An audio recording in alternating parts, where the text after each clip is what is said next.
ចំនួននៃជីវិតខ្ញុំគិតទាំងយប់ទាំងថ្ងៃ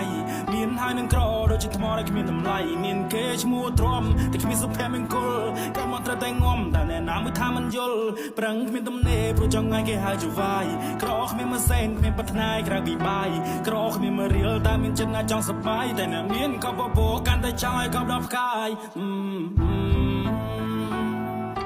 លុយច្រើនបញ្ហាច្រើនមកមិនតែរីកទេសល់លុយតិចគិតពីសេដ្ឋកិច្ចកុំទៅផ្លេចតាមគេអត់លុយងំជីវិតនាងជាប់នេះគេចាប់ប្លង់សេចាយច្រើនធ្លំពេលអត់លុយរំមុងសួយអង្គុយជេ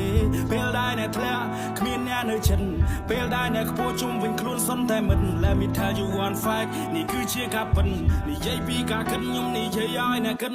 លុយឲ្យរួងលុយឲ្យស្លាប់កុំព្រោះតែវាធ្វើឲ្យអ្នកស្លូតត្រង់ឈឺចាំបំណងល្អយ៉ាងណាតតែមានដុល្លារទៅគេស្ដាប់មើលយើងមិនឃើញប្រឹងបង្ហាញគេមិនខ្ចីយកតម្រាប់